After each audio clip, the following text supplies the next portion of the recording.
muitas vezes existem objeções em relação à mudança.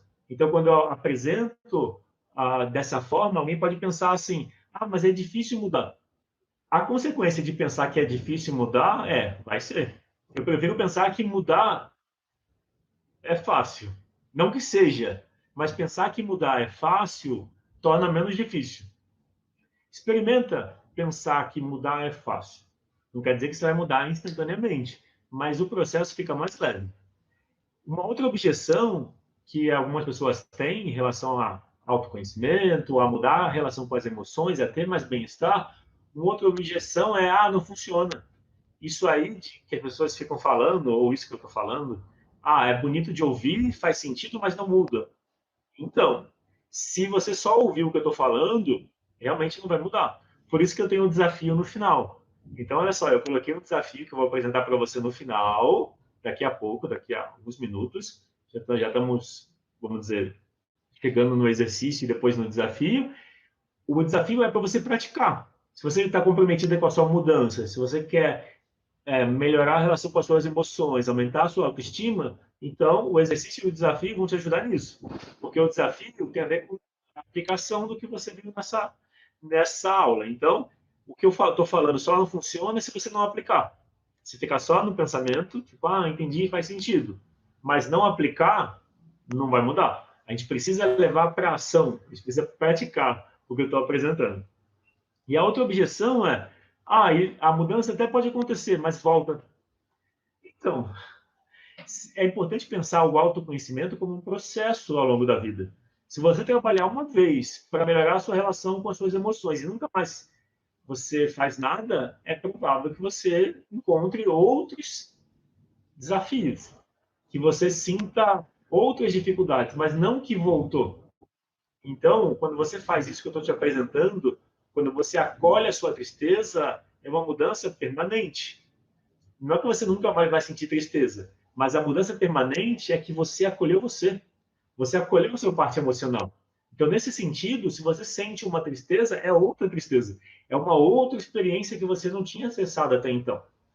Eu atendo com constelação familiar, em sessão individual, presencial e online, e às vezes chegam temas que é assim: a cliente perdeu um familiar e 5, 10 anos depois ainda sente a tristeza da perda. E aí eu pergunto, por exemplo, como ela lida com a tristeza. As pessoas falam: ah, eu quando sinto tristeza eu me isolo. E o curioso é, mesmo as pessoas que quando sentem tristeza se parecem que deixam sentir a tristeza, ainda assim existe uma rejeição à tristeza. O exercício que a gente vai fazer daqui a pouco é você olhar a tristeza como uma parte de você que quer o seu bem-estar.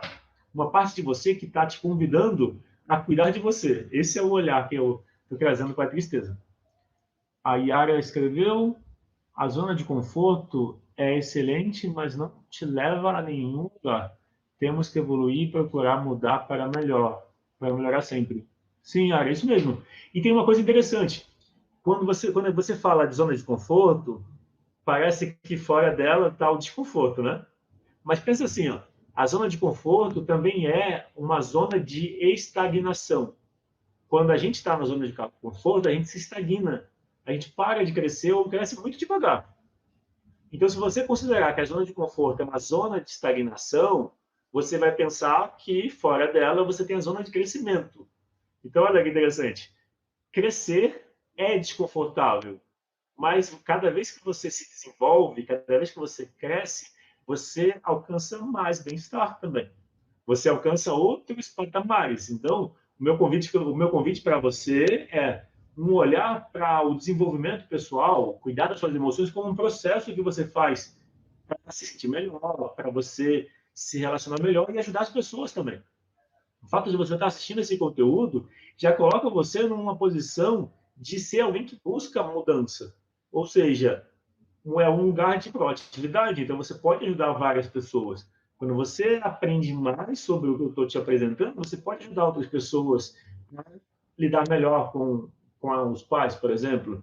Muitas pessoas, às vezes, por preconceito, não vão assistir uma live dessa. Mas você está assistindo e você pode conviver com pessoas que têm preconceito. E o que você pode fazer é ser um exemplo da mudança.